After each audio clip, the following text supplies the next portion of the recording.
성도님 여러분께서 기억하시는지 모르겠는데 지난 8월 6일 날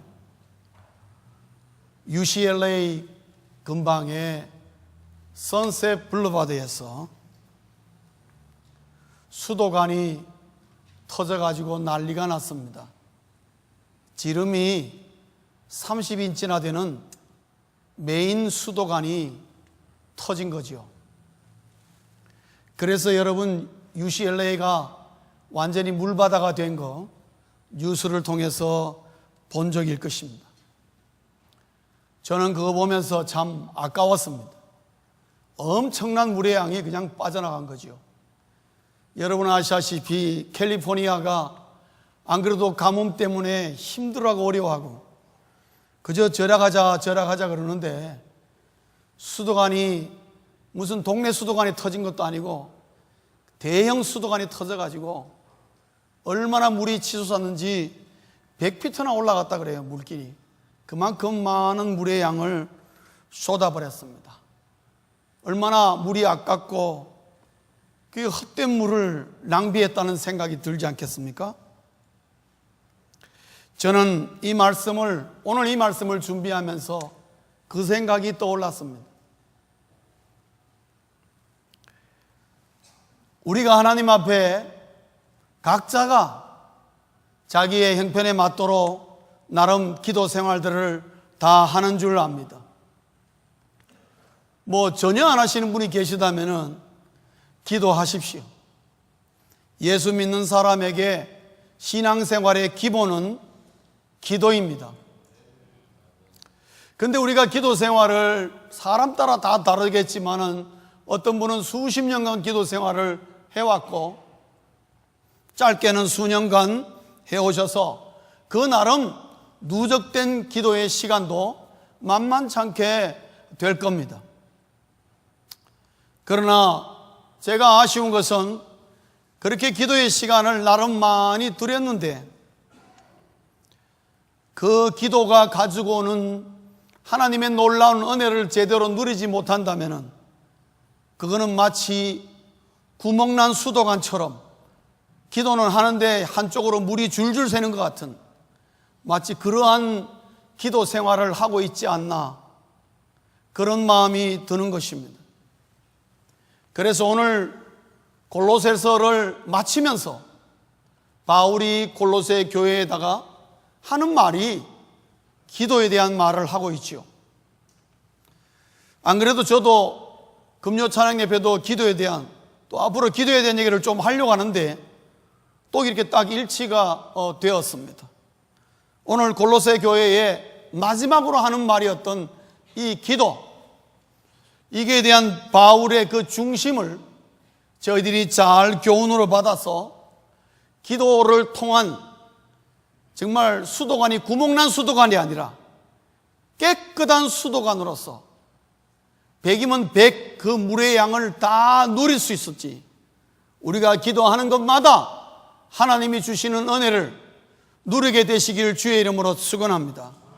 사랑하는 성도님 여러분, 기도에는 수많은 은혜가 따라옵니다.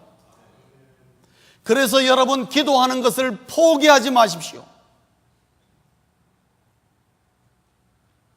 기도를 아무리 많이 해도 과하다는 생각을 안 가집니다. 기도는 아무리 강조해도 우리 그리스도인 신앙생활에 항상 부족합니다. 그만큼 기도는 중요한 자리를 차지하기 때문에 우리의 기도의 기독교인의 신앙생활을 좌우할 수 있는 문제가 되기 때문에 또 강조하고 또 강조하는 것입니다.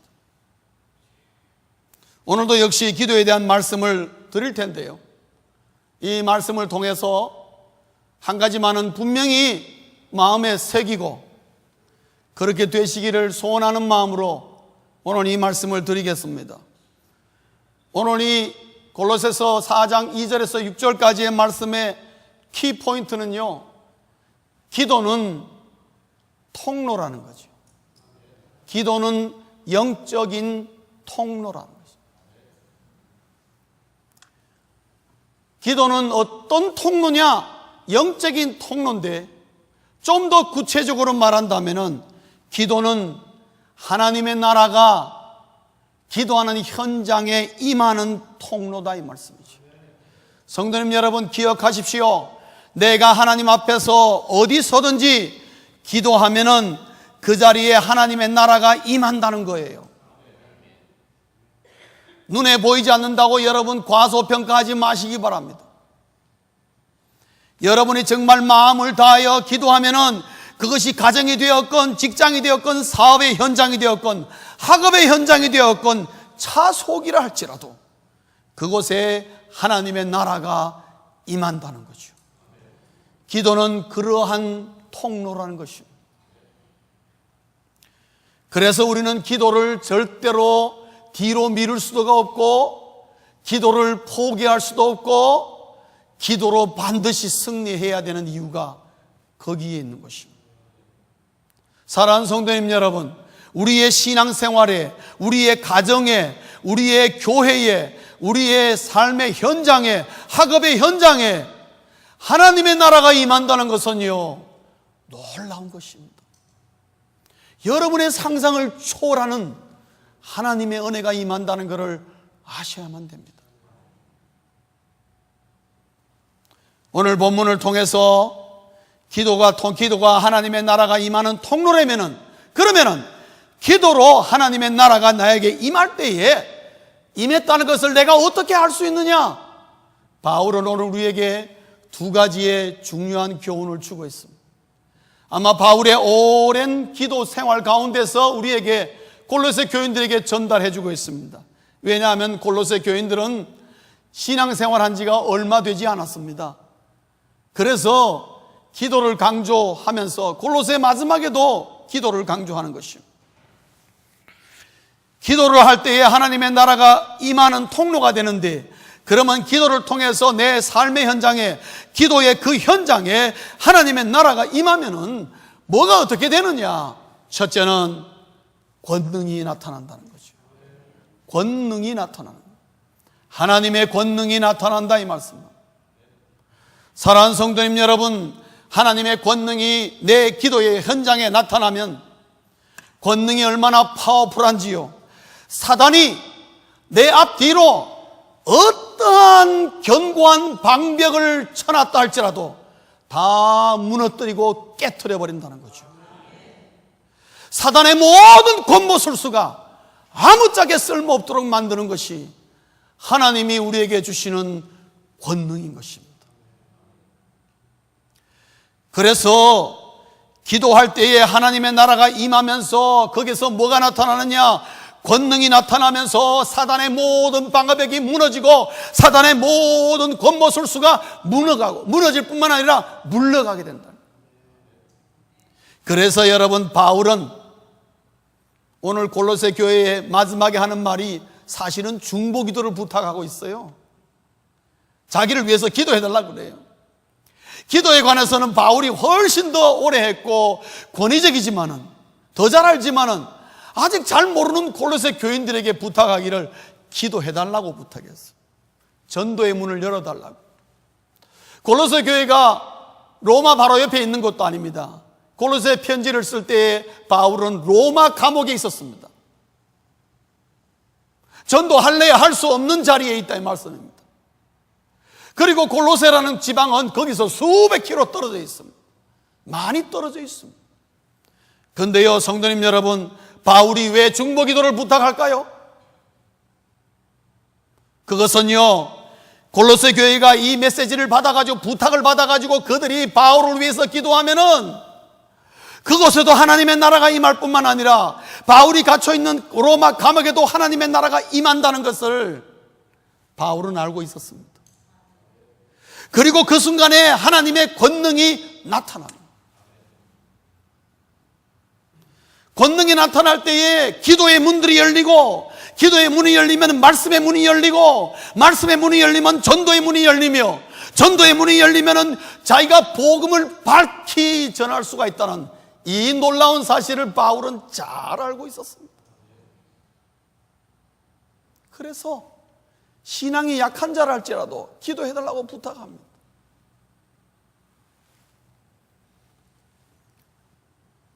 기도는 모든 것을 뚫어버리고 그것이 로마의 감옥이고 사람 한 명 오가는 길이 없다 할지라도 하나님의 나라가 임하여 하나님의 권능이 역사하시면은 전도의 문이 열린다고 바울은 믿고 있는 거예요. 감옥 속에서. 보통 사람들 상상도 못하는 거죠.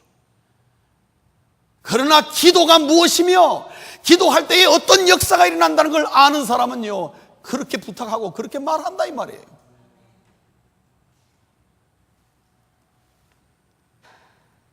바울은요, 자기가 기도할 뿐만 아니라 골로새 교회가 기도하면은 어떻게 된다는 걸 알고 있어요. 골로새 교회가 자기를 위하여 중보기도 하면 그 중보기도가 하늘에 상달되면은 그때부터는 성령이 움직이시며 동시에 능력의 천사들을 명령하여서 모든 상황과 여건들을 움직이게 한다는 것을 바울은 알고 있었습니다. 그래서 로마 감옥에서 아무것도 할 수 없지만은 분명히 이 앞에 상황이 바뀔 거라는 것을 로마 감옥 속에서 바울은 알았습니다.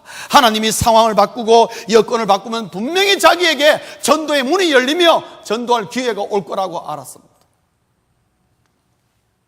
그래서 바울은 생각하기를 내가 로마 감옥 안에서도 골로새 교인들이 기도하고 내가 기도하면은 여기서 내가 복음을 전파할 기회를 얻을 것이다. 그 기회를 달라고 기도하는 것입니다. 사랑하는 성도님 여러분, 예수 믿는 그리스도인들은요, 눈에 보이는 만 가지고 모든 걸 평가하고 판단하지 않습니다.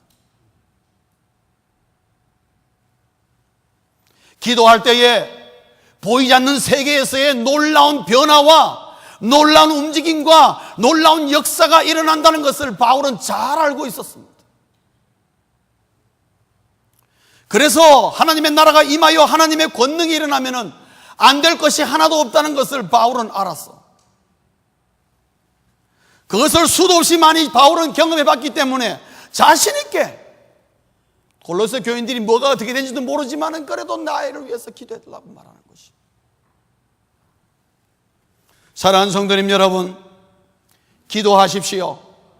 기도할 때에 하나님의 나라가 여러분에게 임할 것이고 하나님의 나라가 임하면서 여러분에게 권능이 나타날 것입니다. 그거를 보게 될 것이고 그 권능이 여러분의 상황을 바꾸시고 여러분의 여건을 변화시킬 거이고 여러분의 모든 것을 변화시키고 바꾸실 수 있는 능력이 거기에서 나오는 것입니다.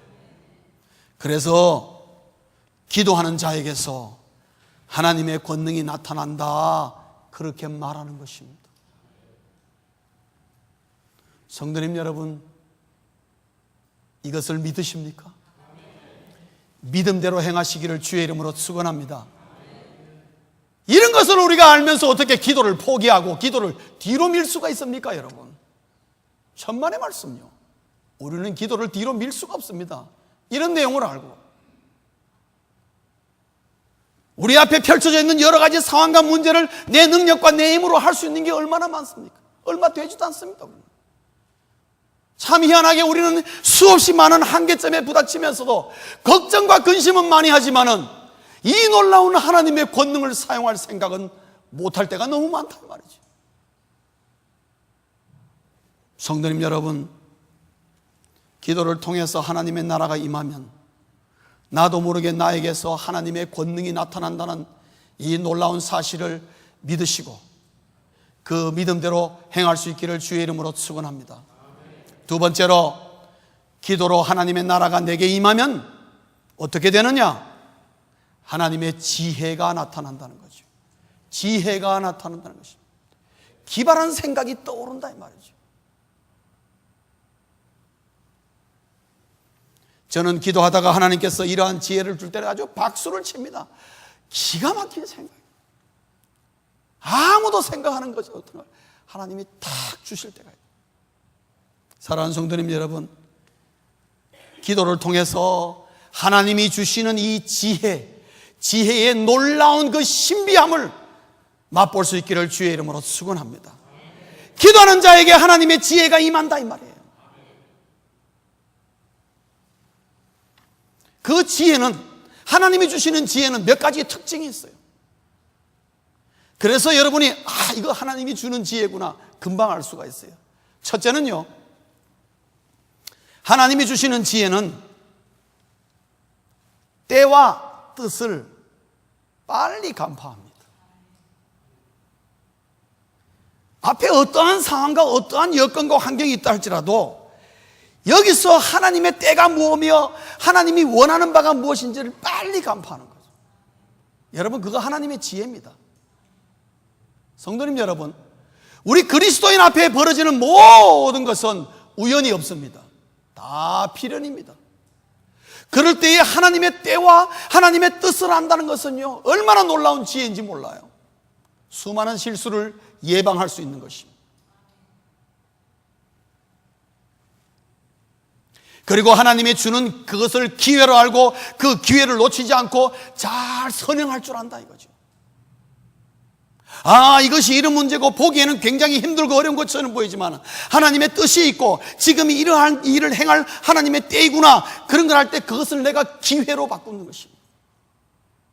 그리고 그것을 잘 선용해서 하나님의 때와 하나님의 뜻을 살리게 되는 것입니다. 하나님의 지혜는 그러한 특징이 있습니다. 두 번째로 하나님의 지혜는 어떤 특징이 있느냐? 감화의 말을 한다 말이죠. 은혜로운 말을 하게 돼요. 사랑하는 성도님 여러분, 기도하는 자가 하나님의 지혜가 나타나면요, 가는 곳마다 말하는 것마다 은혜가 넘친다는 거죠. 감동 감화를 일으켜요. 격한 사람의 불을 가라앉히게 만들고 불안하고 도로 싸우는 그 현장을 화목하게 만들어 간다는 거죠. 말 몇 마디 가지고. 그게 하나님의 주는 지혜입니다, 여러분. 여러분, 느헤미야 2장에 보면은 느헤미야가 왕이 부르지도 않았는데 자기가 이스라엘로 돌아가야 되기 때문에 그런 사명감을 느끼고 왕이 부르지도 않는데 무조건 왕 앞에 섰습니다. 그거는 대단히 위험합니다. 왜냐? 잘못해가지고 왕의 그 호를 아래로 낮춰버리면요, 바로 끌려가서 사형당하는 것입니다. 죽음이에요. 그 느헤미야는 자기 생사를 가를 수 있는 문제가 앞에 있는 것입니다. 느헤미야가 왕 앞에 갔죠. 그래도 감사하게 왕이 반가이 맞아줬습니다. 그 왕이 뭐라 합니까? 뭐 때문에 왔느냐? 그럴 때 느헤미야가 잠깐 묵도하고 자기가 가고자 하는 말을 합니다. 그냥 그대로 얘기합니다. 그런데요, 희한하게 왕이 그 느헤미야의 말에 감동 감화를 받았어요. 그래서 느헤미야가 원하는 거 다 해줄 뿐만 아니라 거기에다가 뭐 더 필요한 거 있으면 더 주겠다고. 그래서 온 밑에 부서들 다 이스라엘 지방까지 얘기해가지고 이 느헤미야가 가는 곳마다 필요한 거 다 주라고 그렇게 명령을 내린다니까요. 느헤미야가 말하지도 않은 거. 성도님 여러분, 그리스도인이 가는 곳에 그리스도의 입술을 통해서 감화의 말이 일어나면 하나님의 은혜의 역사가 넘치게 된다는 거죠. 그래서 우리는 하나님의 지혜가 필요한 것입니다. 감화의 말을 하는.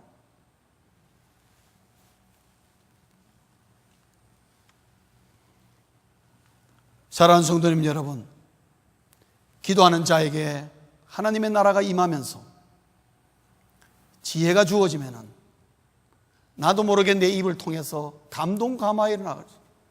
듣는 사람이 마음이 다 풀어지고 주 앞에 다 나오게 되고 하나님 앞에 엎드리게 되는 그런 역사를 일으켜요.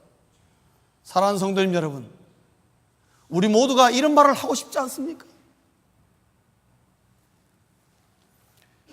신령한 지혜의 세 번째 특징은요, 적절한 말을 한다는 거죠. 적절한 말을. 오늘 여러분 6절에 보면은 소금으로 맛을 냄과 같이 그렇게 얘기했습니다. 소금으로 맛을 낸다는 게 뭡니까? 여러분 전문 요리사하고 저하고 차이점이 뭐겠습니까? 죄송합니다만 제가 만들 줄 아는 건 된장찌개밖에 만들 줄 모릅니다. 지금까지. 물론 밥할 줄은 압니다. 근데 간을 보지 않습니까? 여러분, 이 간이 굉장히 중요하잖아요.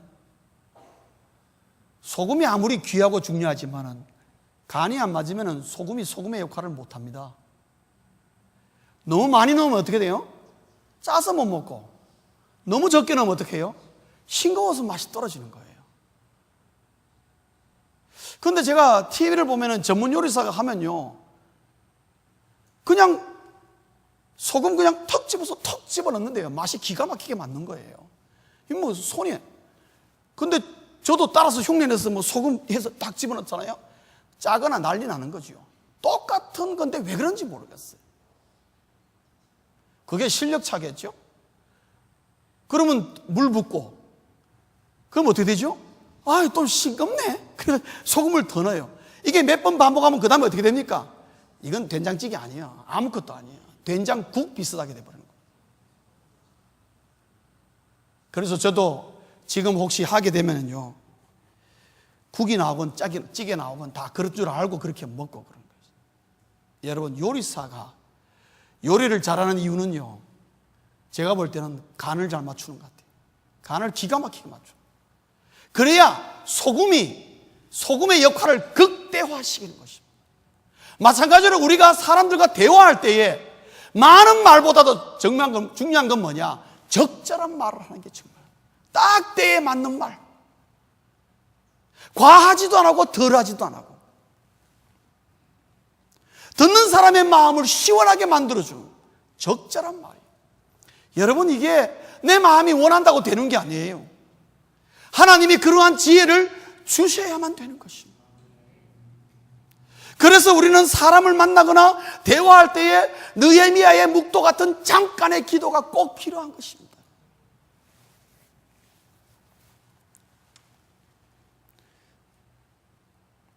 우리 신학교 공부할 때 말이죠, 우리 신학생들이 하루는 모여가지고, 카페테리아에 모여가지고 우리끼리 얘기를 하면서, 이 신학교에서는 왜 웅변학을 안 가르쳐 주나 그랬어요. 왜냐?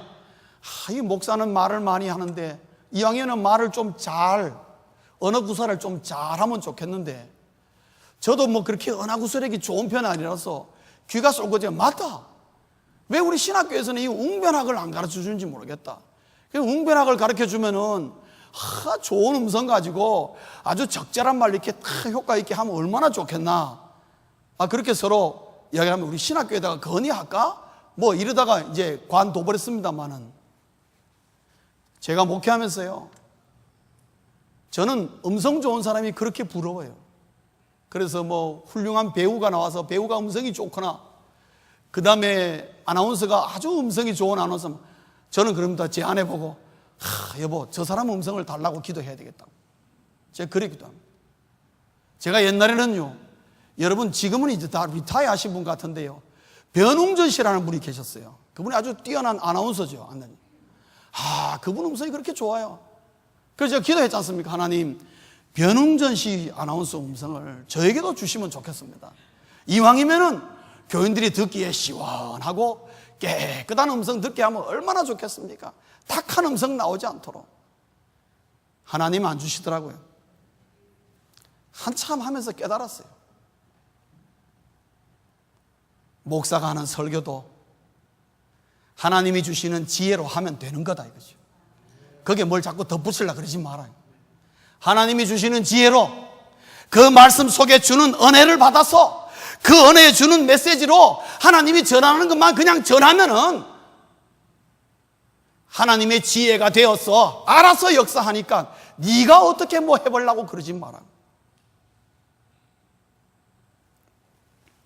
그러고 보니까 저보다 음성이 나쁜 목사님들도 굉장히 많더라고요. 그래서 제가 위로를 받습니다. 저 목사님은 굉장히 허스키한데 그래도 저렇게 매주 설교하고 교회 목회 훌륭하게 잘하고 계시는 거 보면은 하나님은 말 잘한다고 목사로 쓰는 건 아니구나. 물론 언어 구사력이 뛰어난 목사님들이 계십니다만은 그거보다 더 중요한 것은 적절한 말을 하는 이 지혜가 너무 중요합니다.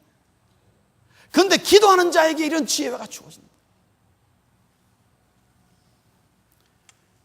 신령한 지혜의 마지막 특징은요, 탁월한 분별력을 준다는 거죠.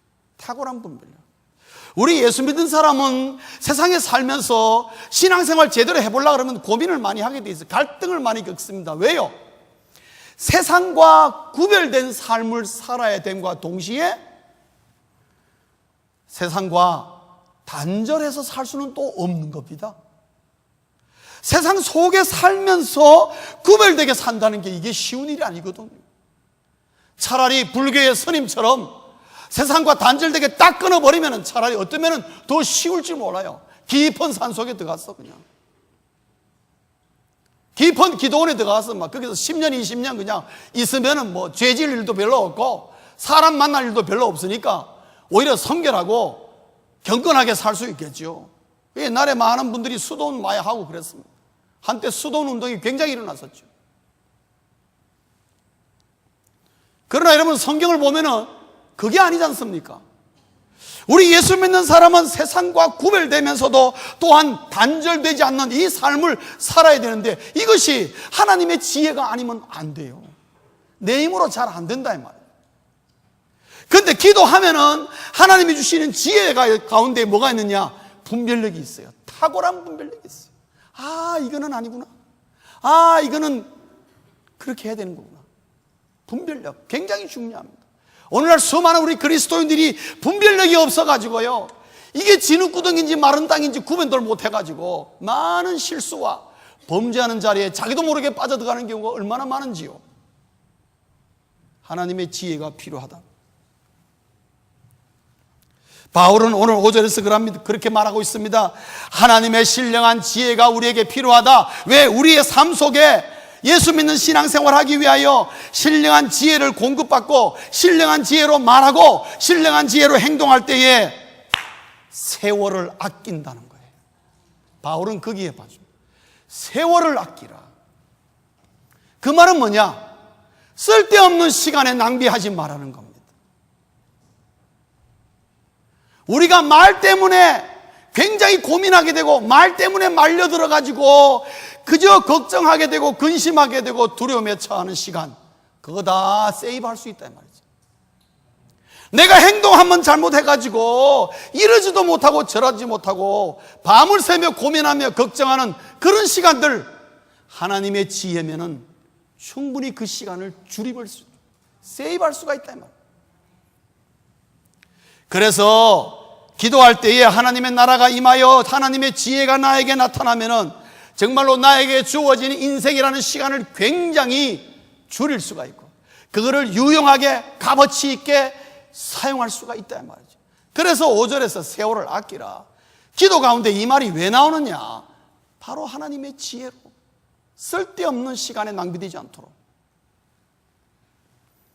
성도님 여러분, 기도하는 자에게 하나님의 지혜가 오늘도 나타납니다. 이 지혜를 받으시기를 주의 이름으로 축원합니다. 이 지혜를 받아 누리십시오. 기도하는 자에게 하나님이 이 지혜를 주신다는 것입니다.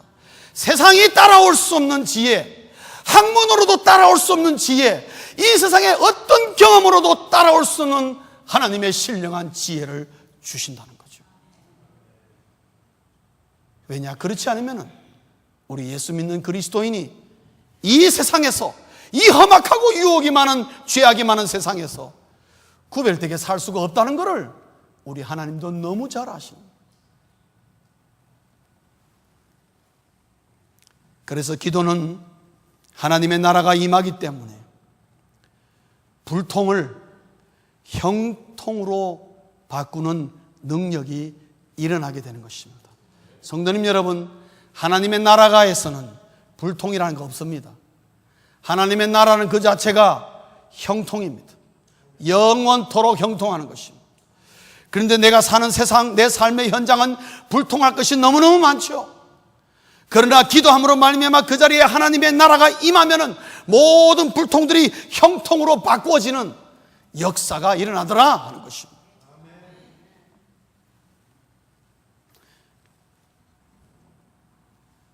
바울은 그러면서 한 가지 더 권면합니다. 그렇기 때문에 이 기도가 너무나 놀라운 것인데, 그러나 이러한 하나님의 나라가 임하는 기도를 드려라. 하나님의 나라가 임하는 기도를 드리라. 그러면서 우리에게 두 가지의 아이디어를 줍니다. 자기의 노하우를 소개하죠. 첫째는 하나님의 나라가 임하는 기도가 어떤 기도냐? 지속적으로 힘쓰는 기도다 이 말이에요. 지속적으로 힘쓰는 기도. 다른 말로 하면은 시간을 구별하여 매일 드리는 기도.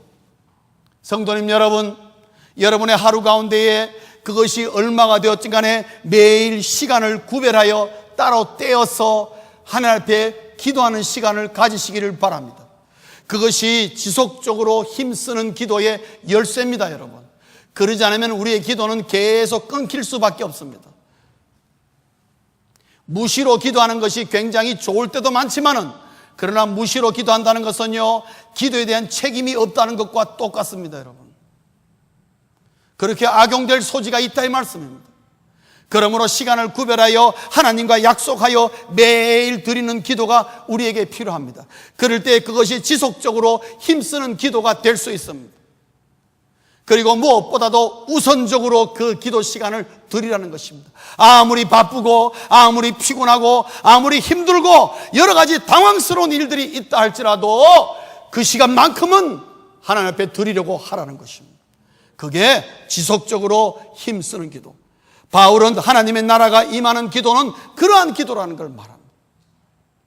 또 하나의 아이디어는 뭡니까? 영적으로 깨어있는 기도라는 것입니다. 영적으로 깨어있는 기도. 성도님 여러분, 영적으로 깨어있는 기도라는 게 뭡니까? 그것은 우리의 일상에서 걱정이나 근심으로 말미암아 두려움과 불안에 사로잡힐 때, 그때마다 고민하지 말고 엎드려 기도하라는 겁니다. 때마다 기도하라는 것입니다. 그런 생각이 들 때마다, 그런 환경이 펼쳐질 때마다 기도하라는 것입니다. 기도 안 하면요,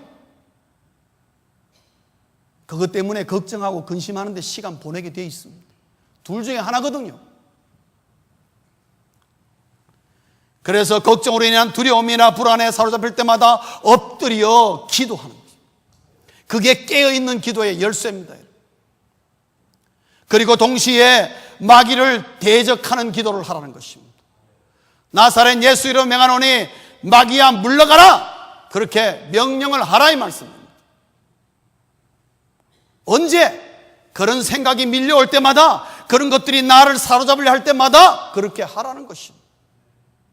그것이 영적으로 깨어있는 기도다, 그것입니다. 하나님의 나라가 임하는 기도는 지속적으로 힘쓰는 기도요, 영적으로 깨어있는 기도라는 것입니다. 그래서 바울은 신앙적으로 어리지만 골로새 교인들에게 뭐를 가르쳐 주느냐? 예수 믿는 그리스도인들은 다른 건 몰라도 기도에는 실패하면 안 된다. 기도에 실패하지 말라. 기도에 힘쓰고 또 힘쓰라. 어제까지 기도에 실패했느냐? 좋다. 그러면 오늘부터라도 또 기도하라. 그래서 힘쓰고 힘쓰라. 기도가 습관이 될 때까지 힘쓰고 힘쓰라. 그래서 기도는 저절로 되는 것도 아니요, 남이 대신해 주는 것도 아니요, 기도는 내가 해야만 되는 것입니다. 시간을 들여야 되고, 그래서 많은 사람들은 기도는 노동이요 연습이라 그랬습니다. 힘이 들지만은 그래도 힘쓰는 것입니다. 왜? 그 기도가 가져오는 하나님의 효과와 능력이 너무나 놀랍기 때문에. 말씀을 맺겠습니다. 기도는 일상의 기적을 가져오는 통로인 것입니다. 일상의 기적을. 우리 예수 믿는 사람은요, 요즘 같은 세상에는 매일 기적 속에 살아도 시원찮을 것 같아요. 얼마나 세상이 부패한지. 일상의 기적을 가져오는 통로. 만 가지 상념이나 고민보다도 기도하는 한 시간이 훨씬 더 능력이 있고 훨씬 더 해결을 속히 가져오는 것입니다. 바울은 그걸 알기 때문에 세월을 아끼라, 엉뚱한 데다 시간 소모하지 마라 그러는 것입니다. 기도할 때의 기도는 내 삶의 전 영역에 하나님의 나라가 임하게 하는 것입니다. 그래서 내 삶의 모든 분야에 하나님의 다스림이 일어나게 하는 것입니다. 성도님 여러분, 우리 써니사이드 교회를 위해서 기도할 때도 기도할 때마다 여러분들이 기도하시면은 이곳에 하나님의 나라가 임하고 있는 것입니다. 하나님의 나라가 임하는 것입니다.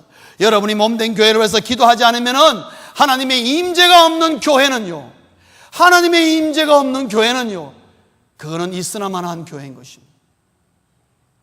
우리가 써니사이드 공동체가 하나님의 임재가 있어서 살아있는 교회가 되기 위해서는 우리 모두가 몸된 교회를 위해서 기도해야 되는 것입니다.